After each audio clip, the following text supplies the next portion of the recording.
मैं डॉक्टर मनीषा बटवाल, सह आचार्य, राजकीय कन्या महाविद्यालय चित्तौड़गढ़ की सभी तृतीय वर्ष की छात्राएं का इस नवीन सत्र में हार्दिक स्वागत और अभिनंदन करती हूँ।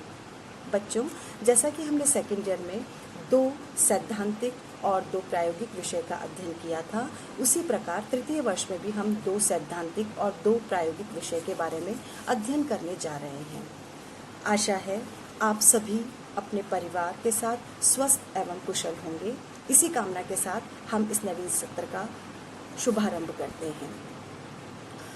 सैद्धांतिक विषय इस वर्ष हमें कौन कौन से पढ़ने हैं, सर्वप्रथम हम उसके बारे में चर्चा करें। आपका जो फर्स्ट पेपर है वो है मानव विकास एवं पारिवारिक संबंध, और दूसरा जो पेपर है आपका वो है वस्त्र विज्ञान एवं धुलाई कला। आज हम सबसे पहले आपका फर्स्ट पेपर स्टार्ट करने जा रहे हैं, वो है मानव विकास एवं पारिवारिक संबंध। इसकी फर्स्ट यूनिट के अंदर जो टॉपिक हम पढ़ने जा रहे हैं वो है बाल विकास या बाल मनोविज्ञान। बाल विकास या बाल मनोविज्ञान की चर्चा करने से पहले हम मनोविज्ञान के बारे में थोड़ा जान लें तो ज़्यादा बेहतर होगा। उसका कारण यह है कि मनोविज्ञान का नाम आपने बहुत बार सुना होगा, लेकिन मनोविज्ञान क्या है, निश्चित रूप से ये विषय आपके लिए थोड़ा नया है। मनोविज्ञान के बारे में अगर हम चर्चा करें तो मनोविज्ञान एक ऐसा विज्ञान है जो क्रमबद्ध रूप से, यानी एक चरण से दूसरे चरण नहीं छोड़ता, जो एक साथ एक सिस्टमैटिकली जो चलता है उसे हम बोलते हैं क्रमबद्ध रूप से प्रेक्षणीय व्यवहार का अध्ययन जिस विषय के अंतर्गत किया जाता है उसे हम मनोविज्ञान कहते हैं। प्राणी के भीतर के मानसिक और दैहिक प्रक्रियाएं कौन कौन सी हैं, जैसे चिंता, भाव आदि का वातावरण की घटनाओं के साथ में जब अध्ययन किया जाता है उसी विषय को मनोविज्ञान के नाम से जाना जाता है। मनोविज्ञान को व्यवहार एवं मानसिक प्रक्रियाओं के अध्ययन का विज्ञान भी कहते हैं। मनोविज्ञान को ऐसा विज्ञान के नाम से भी जाना जाता है जिसमें कि व्यवहार कौन सा, मानवीय व्यवहार के बारे में और उसकी मानसिक प्रक्रियाओं के बारे में अध्ययन किया जाता है। अगर हम किसी साइकोलॉजिस्ट या मनोविज्ञानी की किसी परिभाषा की चर्चा करें तो हम क्रो की परिभाषा लें। उन्होंने कहा है कि मनोविज्ञान मानव व्यवहार और मानव संबंधों का अध्ययन करता है। क्रो का कहना है कि मानव व्यवहार, जो भी व्यक्ति व्यवहार करता है ना, बोलना चलना, उसके संवेग, उसके हाव भाव, ये सारे कुछ जो है वो व्यवहार के अंतर्गत आते हैं। उन मानवीय व्यवहारों का मानव संबंधों पर क्या असर पड़ता है उसी के बारे में जब हम अध्ययन करते हैं उसको हम मनोविज्ञान के बारे में या मनोविज्ञान विषय के कहा जाता है, या मनोविज्ञान के अंतर्गत इसका अध्ययन किया जाता है। मनोविज्ञान के बारे में जानने के बाद हम अपने विषय पर आते हैं कि बाल मनोविज्ञान या बाल विकास किसे कहा जाता है।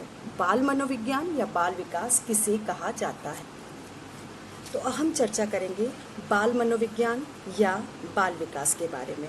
जैसा कि हम सभी जानते हैं, बाल्यावस्था मानव जीवन की प्रथम अवस्था है।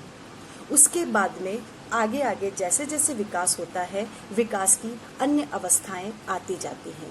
क्योंकि हम चाइल्ड साइकोलॉजी पढ़ने जा रहे हैं इसलिए हम इसके बारे में थोड़ी अच्छे से चर्चा कर लें। बाल्यावस्था मानव जीवन की प्रारंभिक अवस्था है जिसमें व्यक्ति की शारीरिक और मानसिक क्षमताओं के बारे में अध्ययन किया जाता है। ये विषय इसीलिए विकसित हुआ ताकि माता पिता, भाई बहन, सगे संबंधी, शिक्षक आदि बच्चे के साथ किस प्रकार का व्यवहार करें ताकि उसका अच्छे से अच्छा विकास हो, उसका सर्वांगीण विकास हो। इसी के कारण मनोविज्ञान से इस शाखा को अलग करके बाल मनोविज्ञान या बाल विकास के रूप में पढ़ाया जाने लगा। ताकि बालक का सर्वांगीण विकास हो सके। बालक का जब सर्वांगीण विकास होगा तो निश्चित रूप से अगर आगे जब वो बढ़ेगा, युवावस्था में जाएगा, प्रौढ़ावस्था में जाएगा, तो वो न केवल अपना अच्छा विकास कर सकेगा बल्कि आसपास जहाँ पर वो रह रहा है उस वातावरण को भी अच्छा बना सकेगा। राष्ट्र और देश के विकास में वो ज़्यादा से ज़्यादा अपना काम कर सकेगा। मनोवैज्ञानिक व्यवहार का ज्ञान प्राप्त करने के लिए बाल मनोविज्ञान एक स्वतंत्र शाखा के रूप में विकसित हुआ, लेकिन इसमें बहुत सारा अनुसंधान और आगे विकास हुआ, इसलिए केवल इसको बाल मनोविज्ञान के रूप में ही नहीं जाने लगा बल्कि इसको बाल विकास के रूप में, विषय के रूप में इसे जाना जाने लगा। चाइल्ड साइकोलॉजी की जगह इसको चाइल्ड डेवलपमेंट के बारे में कहा जाने लगा। तो बाल विकास के बारे में अगर हम अध्ययन करें तो बाल विकास क्या है, ये दो शब्दों से मिलकर के बना है, एक तो बाल और एक विकास। बाल का मतलब जैसा आप सभी जानते हैं बाल्यावस्था। बाल्यावस्था कहाँ से कहाँ तक होती है? जब गर्भाधान होता है तब से लेकर के युवावस्था तक की अवस्था को बाल्यावस्था के नाम से जाना जाता है। और विकास वो जिसमें कि मानसिक व शारीरिक क्षमताओं में जो क्रमिक परिवर्तन होता है उसको हम विकास कहते हैं। यानी बाल्यावस्था के अंदर जो मानसिक और शारीरिक विकास जो क्रमिक हो रहा है उसके बारे में जब अध्ययन किया जाता है उसे हम बाल विकास के बारे में जानते हैं या बाल विकास विषय कहा जाता है। इसके बारे में एक परिभाषा मैं आपके सामने पढ़ूंगी। वो बाल मनोवैज्ञानिक जो कि बहुत ही ज़्यादा पॉपुलर हैं, उनको वो हैं हरलॉक।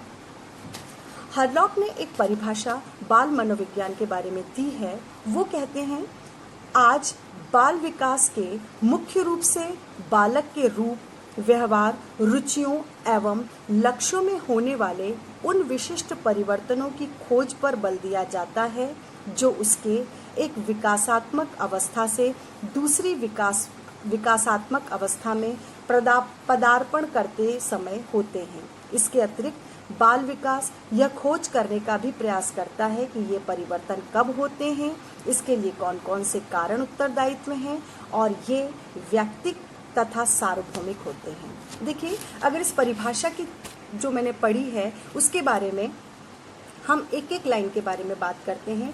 आज बाल विकास के मुख्य रूप से बाल रूप व्यवहार, मतलब बाल विकास एक ऐसा विषय है जिसमें कि बालक के व्यवहार, रुचियों, लक्ष्यों आदि के बारे में अध्ययन किया जाता है और उनके अंदर क्या क्या परिवर्तन होता है हर अवस्था में। हर अवस्था मतलब सबसे पहले बच्चा जन्म लेता है उसे नवजात शिशु कहते हैं, फिर शेषवावस्था आती है, फिर पूर्व बाल्यावस्था आती है, फिर उत्तर बाल्यावस्था आती है, फिर किशोरावस्था, पूर्व किशोरावस्था आती है, फिर उत्तर किशोरावस्था आती है। तो जब हम बाल विकास के अंतर्गत गर्भाधान से लेकर के और किशोरावस्था तक का अध्ययन करेंगे तो हर स्टेज के अंदर, हर अवस्था के अंदर बच्चे के अंदर व्यवहार में क्या क्या परिवर्तन हो रहा है, कैसे कैसे परिवर्तन हो रहा है, वो किस किस चीज़ से प्रभावित हो रहा है, इसी चीज़ के बारे में हम गहराई से अध्ययन करते हैं। इसके अतिरिक्त बाल विकास यह भी खोजने का प्रयास करता है कि ये परिवर्तन कब हो रहे हैं।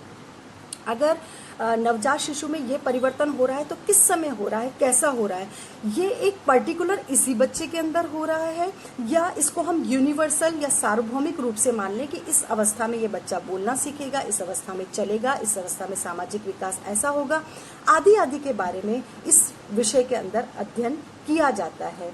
अगर इस विषय का अध्ययन अच्छी तरह से किया जाए, हर टीचर के द्वारा, हर माता पिता के द्वारा, हर भाई बहन के द्वारा, तो निश्चित रूप से जो छोटा बच्चा है उसका विकास और अच्छा हो पाएगा। क्योंकि कुछ मनोवैज्ञानिक इस बात पर कहते हैं कि 5 वर्ष तक की आयु में जितना बच्चा जैसा व्यवहार उसके साथ किया जाता है या बच्चा जो वातावरण देखता है, जो सीखता है, वो एक तरह से उसके भविष्य की नींव का काम करता है। अतः हमें बच्चे की अगर नींव मजबूत बनानी है तो बाल विकास के बारे में हमको बहुत अच्छे से और गहराई से अध्ययन करना होगा और उसी प्रकार से हर बच्चे के साथ व्यवहार अगर किया जाता है तो बच्चा एक अच्छी पर्सनैलिटी या अच्छे व्यक्तित्व का विकास होगा, एक अच्छे व्यक्तित्व का धनी होगा।